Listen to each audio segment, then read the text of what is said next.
Let's talk about what we sow and what happens when we do not reap. Welcome to Transformational Tuesday. Today's topic is drawn from one of life's most grounding teachers, the soil. Sometimes you do not reap what you plant. Let's talk about my garden. Scallion, beetroot, onion, lime, orange, scotch bonnet pepper, garlic or tea apple, lettuce, pak choy, pineapple. That's the list of seeds and cuttings I planted. For cuttings like scallion, onion, lettuce, pak choy, and beetroot, I would plant the section where the roots emerge. Just cut, put it in the soil.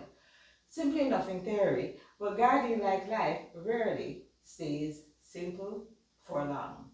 Here's what I want you to understand from the outset. When you plant, you don't automatically reap.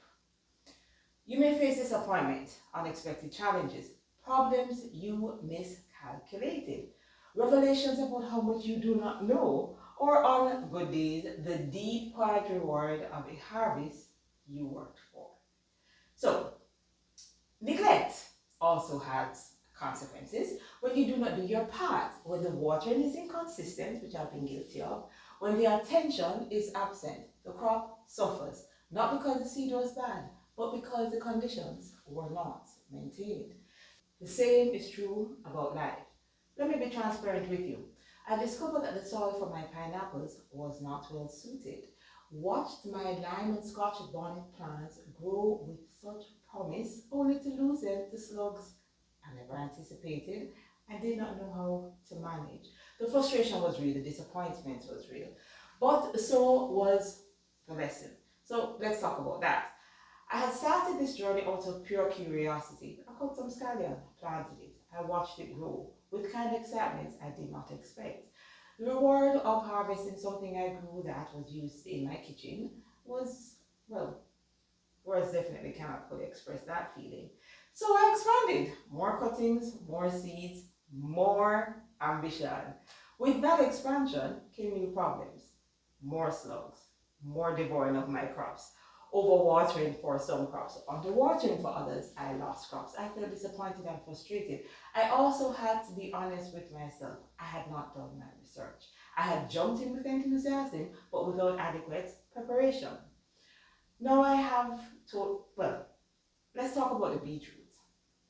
I didn't even have the best container for it. Not enough soil, not ideal conditions by any stretch of the imagination. But that beetroot, it grew anyway. The soil was really shallow. It was really for the scallions. So I really did not know what I was doing. However, sometimes the things you planted in perfect conditions with a limited resources and, well, in unlikely space grows precisely because something in it was determined to do so. That is a life lesson right there.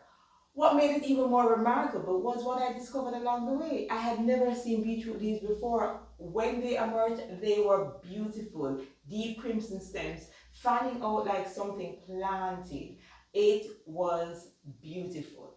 Then I learned that these leaves are not just beautiful, they are extraordinary nutritious.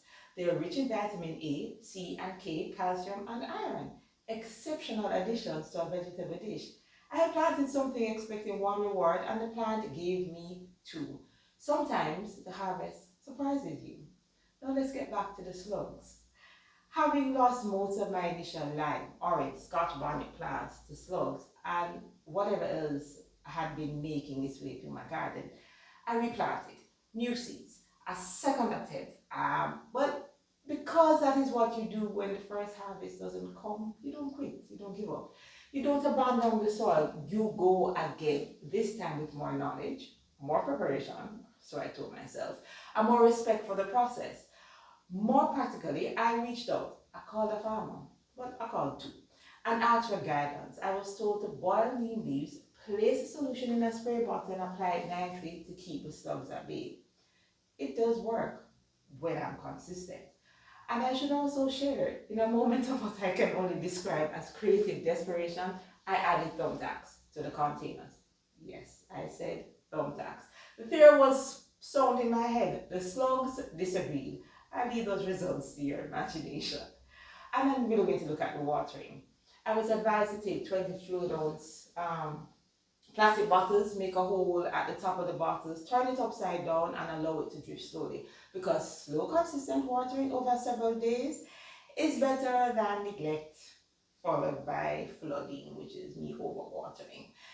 In more difficult moments, I thought of farmers who tended to acres of crops. I thought of those who lost everything during Hurricane Melissa. I could not imagine the weight of that loss. It put my small garden frustration into perspective, and it deepened my respect for anyone who commits to growing something. A friend gave me tomatoes, grown from his farm, home farm, organic. The pride on his face when he shared them was remarkable. That's the feeling I'm working towards, not just the harvest, but the pride of knowing you stayed in it long enough to see through, to enjoy the reward. What I experience in that garden is no different from what we face in our daily lives. There are things we overlook, information we ignore, or simply we just don't have. Outcomes we cannot fully control. Challenges we are not prepared for. Losses that sting. Seasons that humble us. There's also growth in imperfect conditions. Then there's a harvest that surprises you with more than you expected. There's also the quiet joy of watching something flourish because you refuse to give up on it, and the wisdom you only gain by staying in the process. You may not reap everything you sow, but sow anyway. Sow what is good, sow what is healthy, do your research, maintain healthy habits, ask for guidance when you need it, stay consistent even when the results are not yet visible. Go again after the loss. Encouragement is also a seed. Plant it generously. You may never know which one takes root. The harvest is coming for those who do not quit. Before I close, if today's message has sparked something in you, particularly if you're a young person exploring career pathways or an educator or a parent guiding someone, I want to share something. Agriculture is not just farming, it is science, business, research, environmental management, food security, and so much more.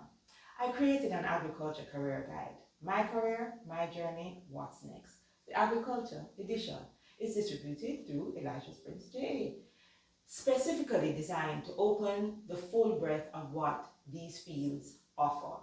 The details are in the description below. Also, on our YouTube channel, Keep Encouraging Yourself, I invite you to search for the video titled Grow Where You Are. Let that message meet you wherever you are in your season. The two speak to each other in a powerful way. As we close, what are your dreams? What have you done to make them a reality? Are you determined to overcome your obstacles? Kindly share in the comments. Your journey may be the encouragement someone else needs to keep planting.